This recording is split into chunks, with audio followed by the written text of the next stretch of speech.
As you can see on the screen, it says there the roar of God's lions. This topic about the lions have been sitting in my spirit for many years. Some of you would have heard me touch on it here and there. I would mention something like this in something, but I've never dedicated a teaching on this topic about the lions. But I truly feel the time is now to put that out there for you guys to understand this and see what and why the Lord is referencing stuff. And I'm not going to go tonight in so much in the Word, in detail in the Word. I want to leave with you a foundation of understanding this thing so that you can use this for when you read your Bible to see these things and why and what about these things. So if we look at the word lion, it is in the King James Bible, it's mentioned 136 times. The word lion in your King James Bible, I looked and see what is 136 meaning. It says this is a call to praise the Lord and to express that praise in the way in which you live your life. It's actually very relevant to what I'm going to speak about. I'm going to repeat it. This is a call to praise the Lord and to express the praise in the way. So you call to praise, and how do you do it? In the way in which you live your life. And it says, and relate to other people. So it's very relevant to what I'm going to talk about, actually, that meaning. I just remember now when we were talking, I've got to go look at the number meaning. In the Old Testament, it is 129 times the word lion or lions. And then in the New Testament, it is 7 times. It's actually very interesting. There's only 7 times the word lion in the New Testament because it speaks about the lion. All right, so I want you to have a prophetic understanding of what God is looking for in His people, in the body. What is He looking for? We all know Jesus says He's the Lion of Judah. We all know that, and we've heard it so many times. But the question then is, why does He see Himself as a lion and not a tiger, a cheetah, a leopard, an elephant? Why did He choose in that instance to say He's a lion? All right, and we always, when you ask somebody this, they always say because He's the king of the jungle. They didn't live in a jungle. There was no jungle in Jerusalem or up there in Israel. All right, it's got nothing to do with the king of the jungle. That's a man-made thing. That was not like, it's not worry why it was that way. All right, because an elephant is bigger than a lion. An elephant can step on a lion and he's dead. But I want you to see why He's using that strong animal as making a reference to Himself in that. Why do we do it in that way? You all know this verse in Romans 1:20. I'm going to read out of 2 translations for you here.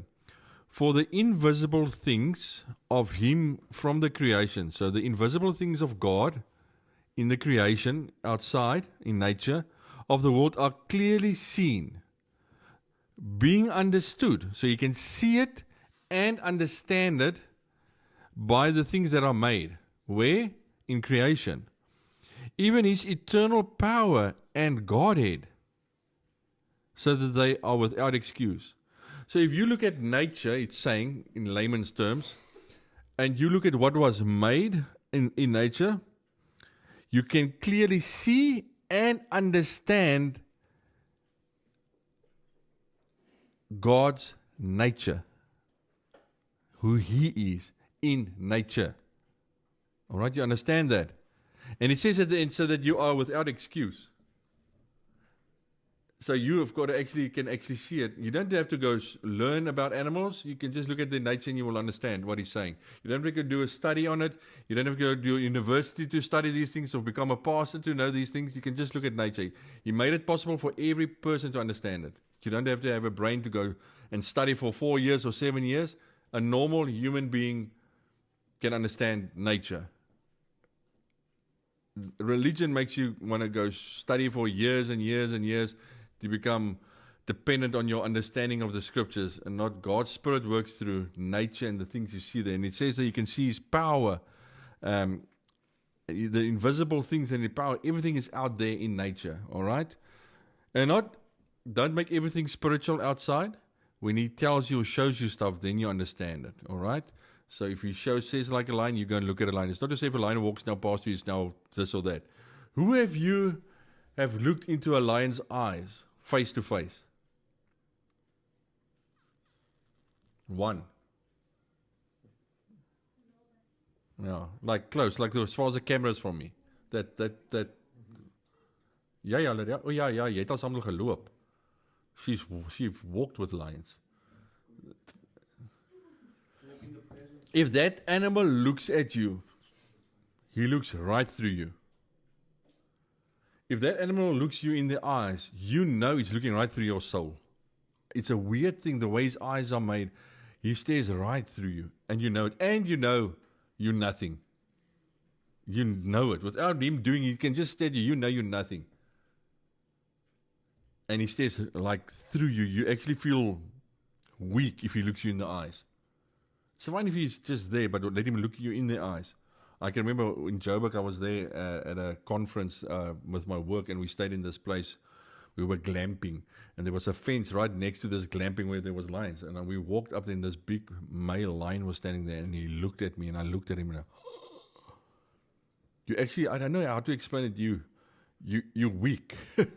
You become weak without wanting to become weak. I don't think you can run away from that thing if it looks you in the eyes. I think you go, I don't know, in a mode that you can't move. But that thing really, it stares right through. And I think that's also with Jesus.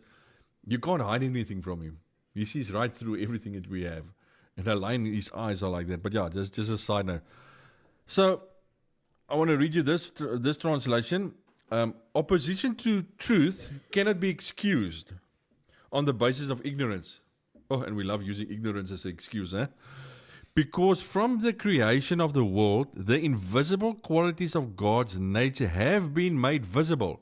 So you can see God's nature in nature. It says it's been made visible. Such as his eternal power and transcendence. He has made his wonderful attributes easily perceived. For seeing the visible makes us understand the invisible. So then, this leaves everyone without excuse. So anything you read in your Bible that's to do with nature, a mountain, a stone, a lamb, an eagle, a snake, it says there, you don't have excuse, you can know it. Go look at nature. Don't come and say you don't know what it means. Go look at nature, then you will have an understanding of what it means. It is hidden. The invisible stuff is hidden in the visible. What is out there. So if you want to know the spiritual meaning in the Bible of it, go look at nature. Where it's visible, you will understand it. All right, so this verse you must actually know by heart. Never forget it. If somebody says, why are you speaking spiritual? Because you must only know the letter of the Bible. You know, the people love saying that. You must only follow the letter to the T. You can't do this and that. Then say to them, well, what about Romans 1:20? It deliberately says you must do it this way. All right, so this is a very important verse if you want to defend yourself with somebody attacking you to say, why are you saying this or that? Why are you saying Jesus is the rock of what Moses eat? You explain to them. All right, so you all got this. You remember Romans 1:20 explains the spiritual out of the natural. It says you must do it that way. So let's look at the lion in nature. Now, please, I'm not a lion expert. I'm just going to use a couple of examples to give you an idea. I'm not an expert in lion behavior and all that stuff, but I want you to see the prophetic and why I'm saying this. So here are some facts regarding lions. Let me just see. Am I still here? Great, yeah. Number one, lions are the only truly social cats in the wild. All right, note that I said cats in the cat family. They are the only social lions. The lions are the only social ones. A lion pride can have up to 30 members, which is also very interesting. A pride mostly consists of females and some cubs.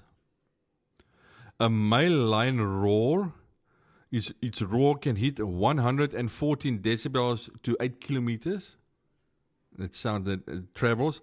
A male lion can live up to 14 years, but more common 12 years. It's actually very short, eh?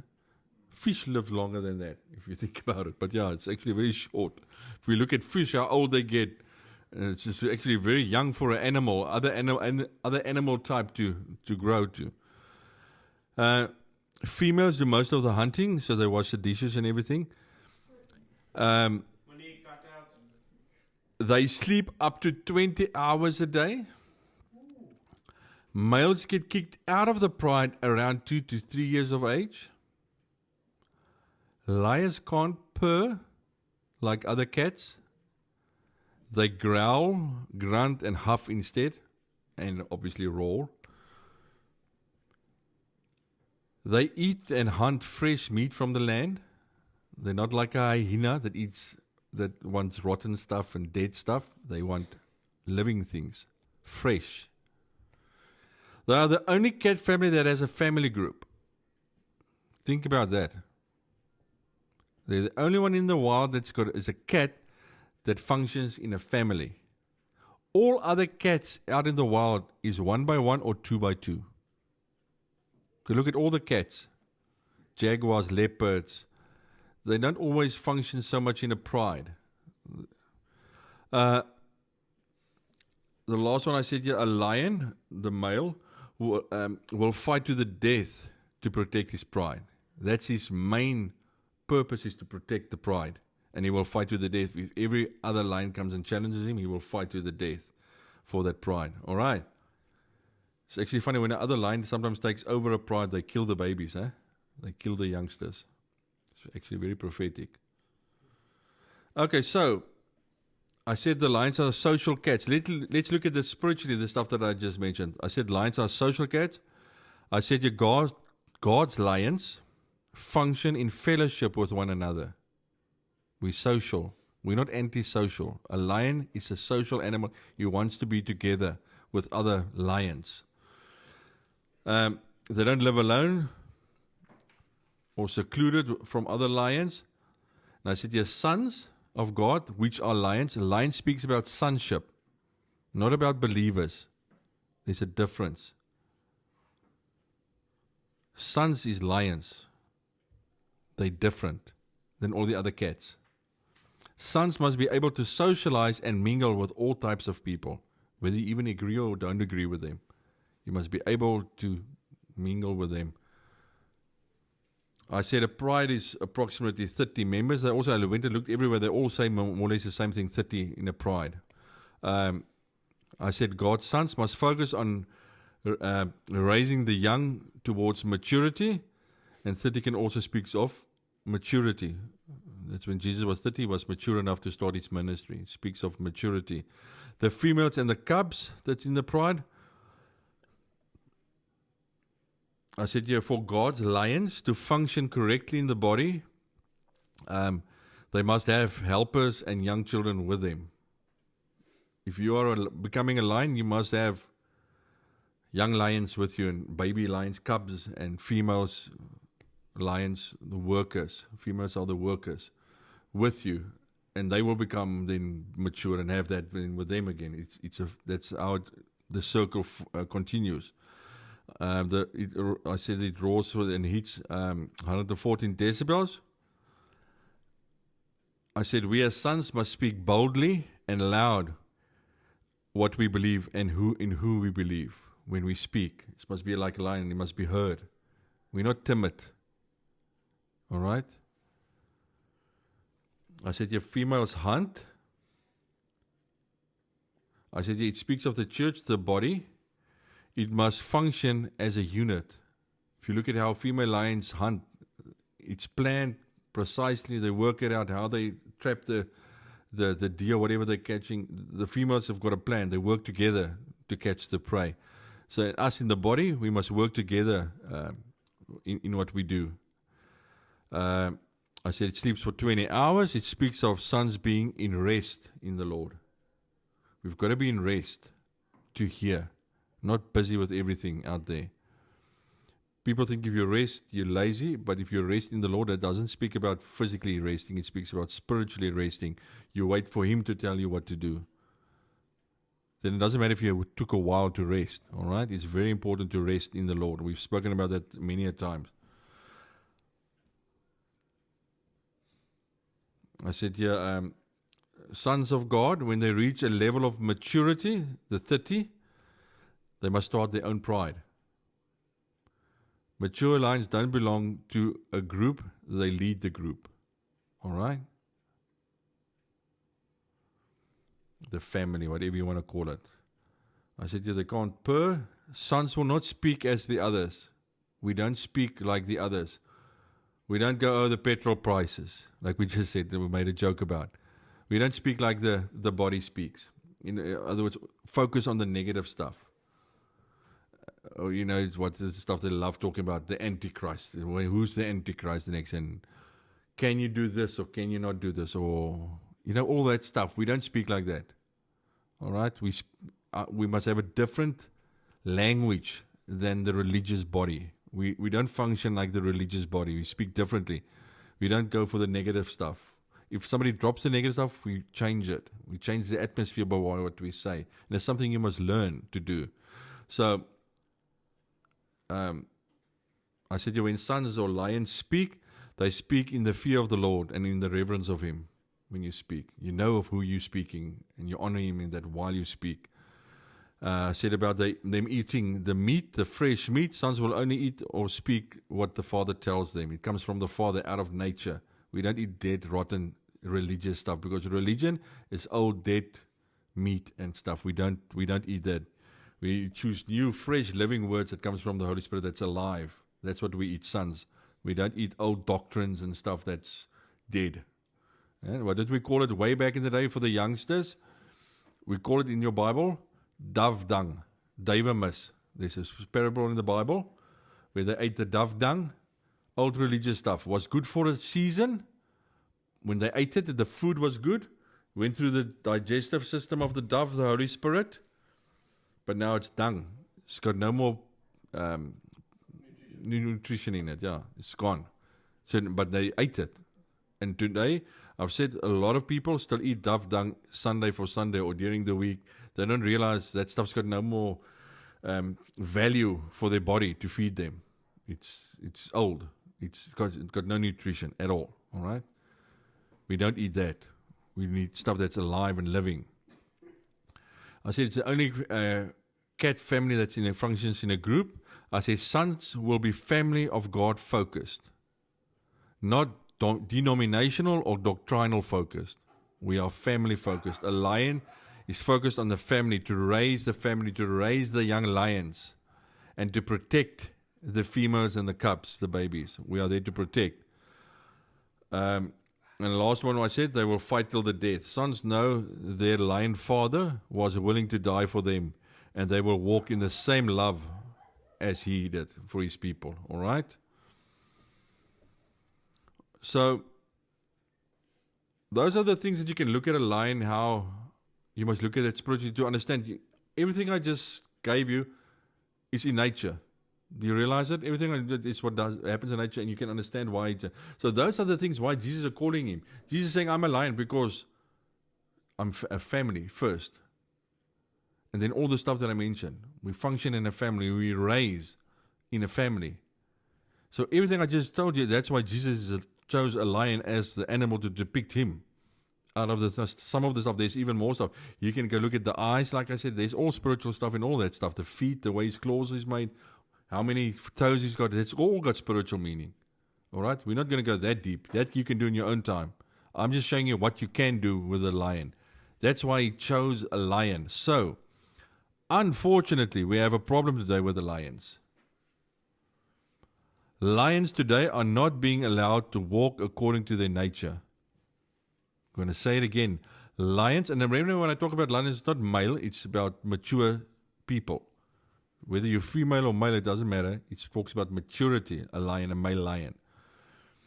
Lions today are not being allowed to walk according to their nature, what they were made for. Some lions are weak, full of pride, and everything revolves around them. That's a problem if a lion functions like that, because then he's not focused on the family. He's focused on himself. The others work for entertainment purposes. Either in a zoo or in a circus. We're looking at nature, what's happening outside. Lions in zoos. The first group of lions that I want to speak about is the lions that's caught up in zoos. These lions are taken at a young age out of nature. They're taken out of their natural habitation, their habitat, and placed in a confined space. This space is only open certain times of the day, and it's a place where people can come to see the lions. But what they see is not the true lion, it's nature. He doesn't function according to his nature. They actually see a false image of a lion in these zoos. It's a space where they are fed as they cannot hunt for themselves. They are fed what they eat. They never get taught to hunt. At this place, people come just to view the lions. The people must also pay in order to view the lions. These zoos is at a fixed place. People know where these lions are, and they are kept for the enjoyment of the people. In this zoo, you will find other animals. I said you like monkeys, vultures, deer, doves, bears, birds that can sing beautifully, and even snakes you will find in a zoo.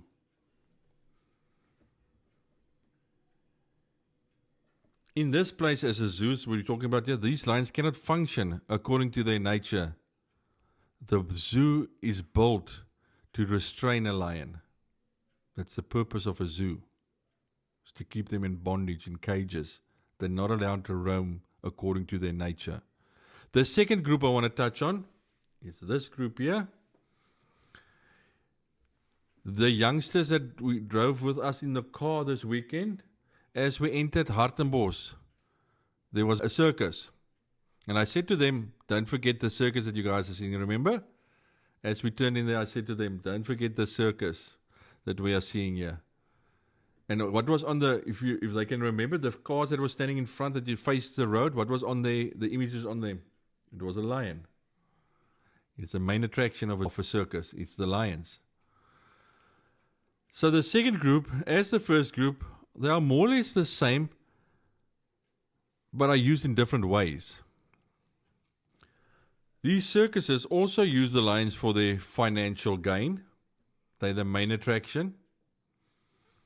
These circuses say you must pay for them, for their traveling costs, their care of the lions, but they're also making a lot of money out of the lions.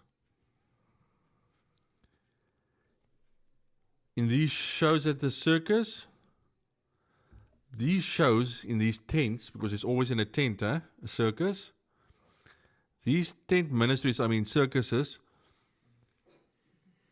are focused a lot on the supernatural. Weird stuff that's not normal that we see in mainstream live, to wow the crowd. I said here, the people that comes, they must pay a fixed and a hefty fee to enter the circus, depending on where you want to sit. You also have to pay in a circus where you want to sit. The lions are most of the time seen as the main attraction, and they are purely kept in a circus for entertainment purposes, to entertain the crowd. The more they entertain the crowd, the more they pull the crowd. That's why they're normally quite lost in those that have been to a circus, they're always here at the end. They're the main attraction. But what they actually try and show you, if you ever watch those lions, they show you that this circus was able to tame this lion. They will put their heads in their mouths or hit them with a whip or whatever. They show they control the lions. They've tamed them. They've taken their nature away, and now they're functioning like man want them to function. That's what they actually show you. So, in saying all of this, in the time we are in now, God is calling his lions out of the zoos and out of the circuses. He's making use of his Holy Spirit and other lions to start freeing his lions that are caught up in these things. So now I want to just quickly go through this again and just read it to compare the zoo with the church building we know today. And please, this is not every church building does it this way. You should be mature enough to know who does and who does not. All right? We're not pointing at everybody. We're talking about the ones that does this either deliberately or whatever the case may be. But there's unfortunately a lot of people in today, especially in the religious crowds, that think they are lions. But they're actually not lions.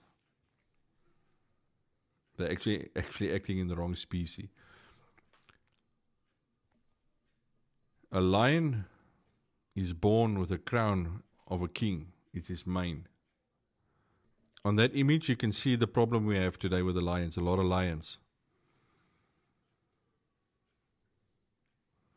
We have lions that look like the image on the right today.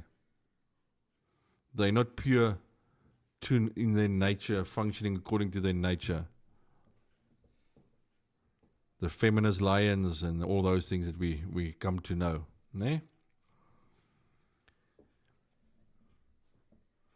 But we must realize is in a lion's DNA, he was designed to rule and reign. That was how he was designed by God. Romans 1:20. So,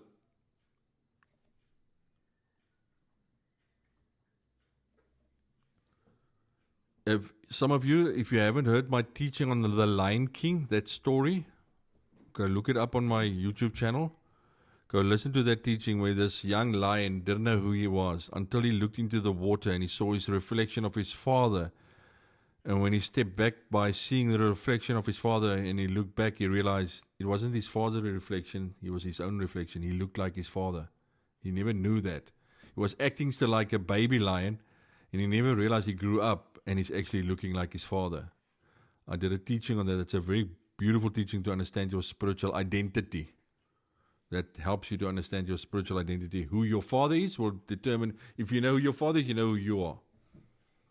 All right, go listen to that teaching. It's called The Lion King. So,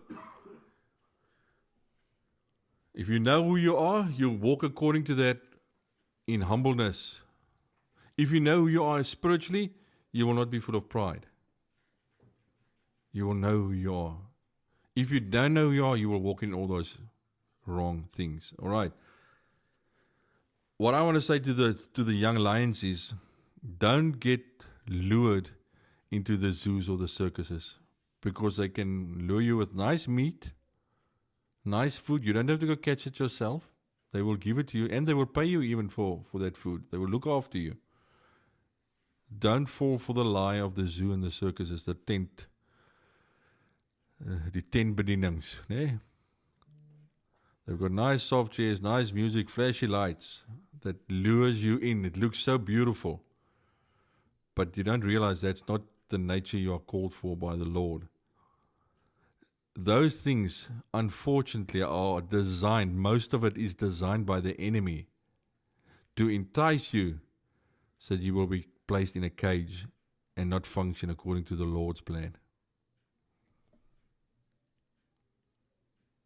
If you are caught up in either a zoo or a circus, that thing decides how you walk and not Jesus. They tell you what you may and may not do. So, the Holy Spirit is truly seeking out His lions. The ones that listens to how the wind blows. A lion listens to how the wind blows because it plays a very important role in catching his food. If the wind blows the wrong way, he can't catch his food. They will know about him. He listens to the wind, to the Holy Spirit, how it's blowing. So, they don't follow man. They follow the wind, not man. Because once you eat out of God's hand, you don't want to eat out of man's hand. A lion and sons of God, they should be not willing to settle for anything fake or less. They will be able to spot something that's fake. Their eyes are fixed on their father, the roaring lion. And like I said, I truly believe God is roaring on this earth, on the face of the earth. waiting for the reply of his sons to roar back. He's looking for those that will roar back, that are not caught up in these things, the ones that roam freely, that listens to the wind, to his spirit. He's looking for those ones. And I know, I've seen it. Some of us are scared to step out of that comfort zone, to step into this, to take the responsibility of freeing sons and walking with a pride. It takes responsibility. And sometimes we are scared. Sometimes we look for excuses because we don't want to do it. Sometimes we don't want to change because we know that takes change in your life to walk into that. But what you must realize is when you choose to walk according to this call, He will change your nature to His nature. It will happen automatically because He placed it in your DNA. It's in us, that nature. He's placed it there and it will be awakened in us to walk according to that. It's not something weird, or it will not be something weird. It's just something that takes obedience. And it's not going to look like the others. So you have to be prepared to look different. So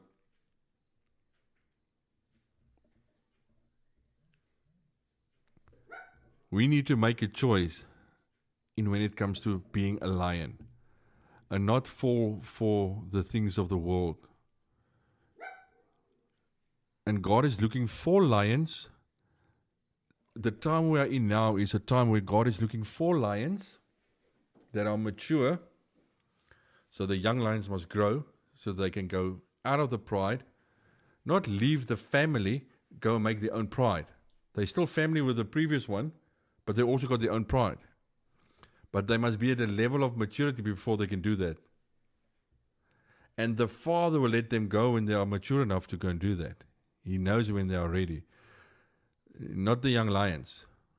They have to wait until the time is correct to be released to go and look after their own family, their own pride.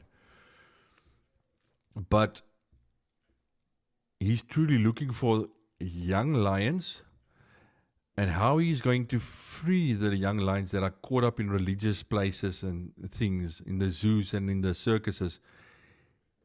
He's using mature lions to go break out and break free and take care of business with the young lions, break them out of those bondages, to show them there's freedom. This that they think is freedom is not freedom.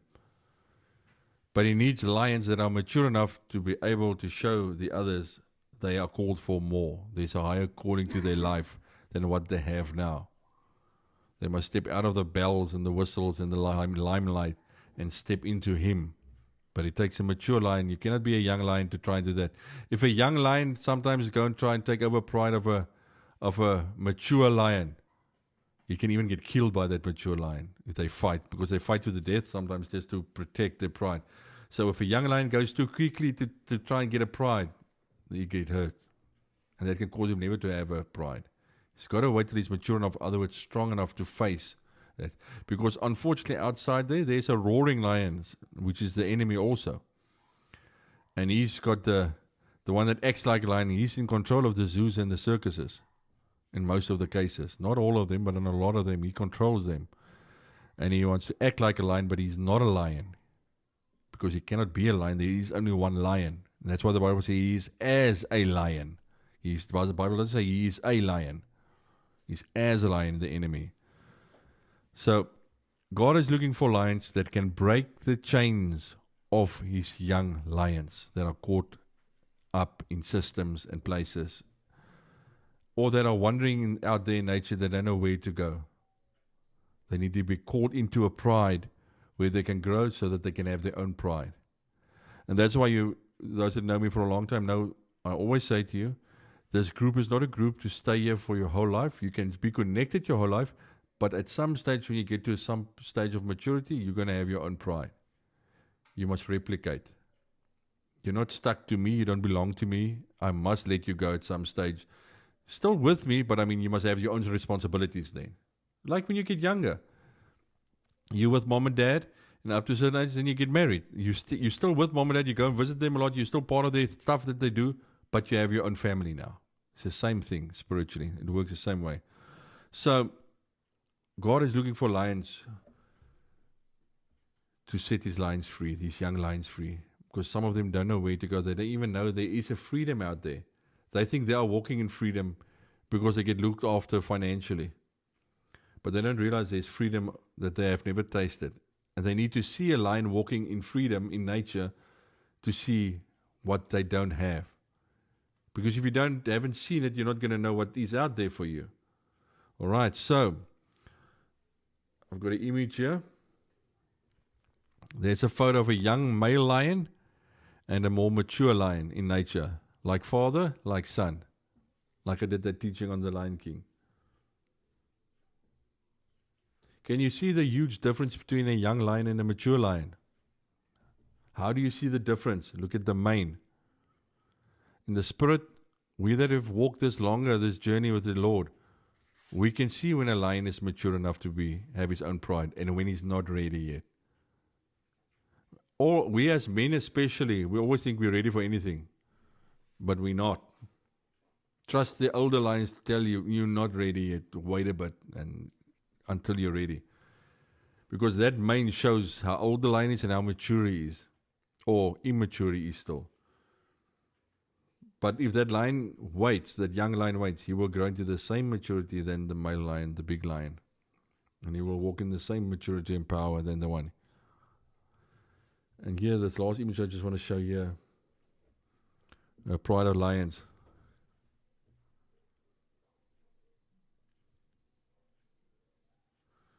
Please don't be of those lions, those young lions that want to leave the pride early. They struggle to survive as they were not taught all those things that to be aware of when they're out there in life and in nature and where they go. Have you seen a lion, if he steps out of a pride and he gets injured, let's say he tries an attack or get a kudu. He takes down a kudu on his own. He hasn't got a pride, but he wants to be the guy, and they get hurt. Sometimes they get hurt by the kudu's horns or any other bug's horns. What happened with that lion? Because he did it on his own, they die.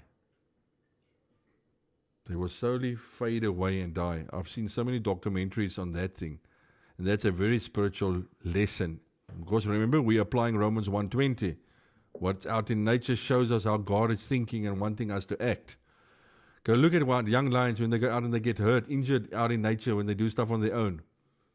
They actually die. Because they cannot hunt anymore. They cannot run or do stuff anymore. They get injured and then they die. Because they haven't got a pride that can look after them, protect them. They actually die. So please, be patient and grow to maturity. You need to be 2 to 3 years old before you can have your own pride. In our terms, it's a long time. If they only live 12 years and they have to wait 3 years of their 12 years before they can have their own pride. That's why we have the age 30 in the Bible. It shows a form of maturity when you can start moving. It's a place of maturity. I said here, some spiritual lions are very absent in the pride. They are very spiritual, but they're absent. Because you are a father doesn't make you a good father. You can be an absent father, but you can be in the house, but you can be absent. And that's also against the nature of a lion, how God made them. So don't be an absent one in your pride. Be part of the pride. I see sometimes lions that are called to be lions and they go on their solo missions. They become solo lions. It's very dangerous. Very dangerous. If you actually step out of a pride, you must have your own pride. You don't step out of a pride to do things solo. Then it's you yourself doing it. A lion is made, if he steps out of the pride, his focus and purpose is to have his own pride. Not to wander alone and be alone. One side, don't mingle. I don't have to be with other lions. A lion on his own will die. It's the way God intended nature, and it's the way we are spiritually. They're exactly the same. So, a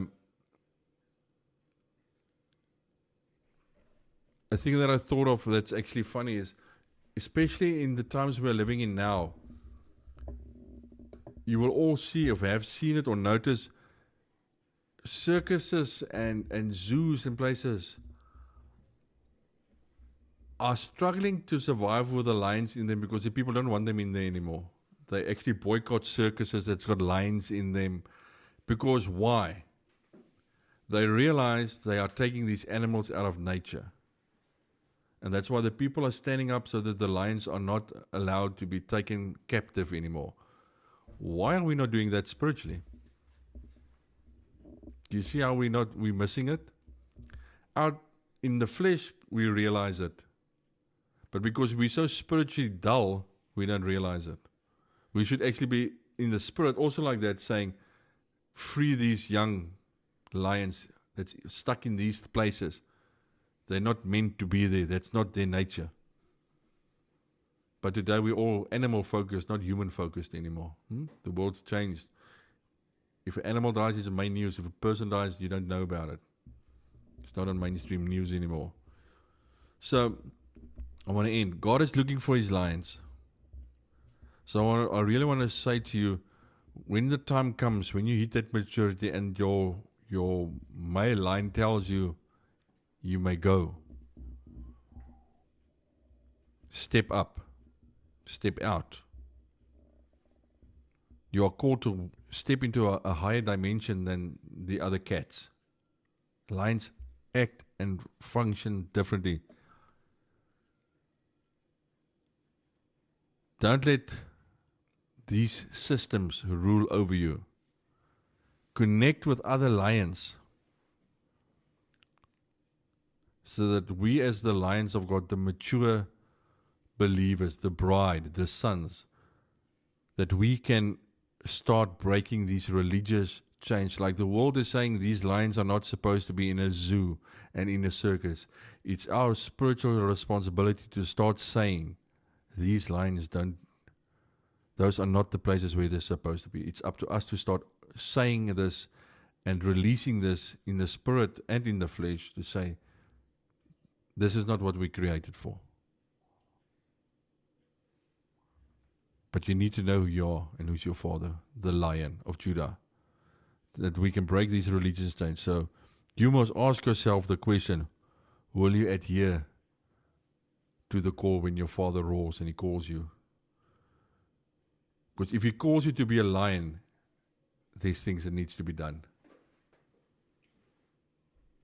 It's a different function in the body, a lion. It's a different function. And in a lion pride, each one plays such an important role. No one is more important than the other because they cannot function with the other. A male lion will die if there's no female lions. He's a bad hunter. They cannot function without that. They need one another fully to be able to walk in this thing. So realize the lions needs to be set free out there. And it takes a lion. They must see the nature of the lion in you as a lion to know there's something they are missing and wanting to step into. And we do it without a cat. Any cat. The cat we have in the house. They don't walk in, when they come in the door there, a cat, if it walks into the room, they don't, like a dog, bark to let you know they are a dog. A cat, when they walk in, their body language, their attitude tells you this is a cat without making one noise. Have you seen a cat's nature? Any cat. They don't have to make noise to show who they are. Their presence when they walk into a room. Check if there's a dog sitting in a room and a cat walks in. That dog knows that's a cat. Without that cat making one noise. A dog will bark to make himself known to the cat. A cat doesn't do that. A cat, the cat family in their nature, is something about God. You don't have to say you are what you are. You know it. That's a cat. Ah, look here. They know who they are. They don't have to tell people who they are. They know exactly who they are. See, the Holy Spirit even calls him up to the table, that she walks on the table. She heard the call. Are you hearing the call? Huh? A cat doesn't have to act to show its nature. They radiate their nature where they are. That's why we're not dogs in that sense. We're dogs in other sense, which a cat doesn't have again. But a cat, every animal when they walk in knows exactly this is a cat. Without them, they don't make any, she hasn't made any sound now. But everybody knows who she is. All right? So realize what the lion story is about. And when you read in your Bible about lions, you will see how lions is depicted in a certain way in your Bible with the authority they carry. And how the false lion is. Go look at all the places in your Bible about lions. Samson, honey in a lion's mouth. Has deep spiritual meanings. Wherever a lion is used in the Bible, it's got a deep spiritual meaning. And it's either Jesus or it's the one as a lion when they are used. So when you read about a lion, go check and see what they are talking about. Because now you know what a lion's nature is and why he's called for. Go look at it. Use this couple of things that I've just given you tonight. When you read your Bible and you find something to do with a lion, go read the Psalms about lions and stuff. And it will amaze you what a lion is actually saying. All right.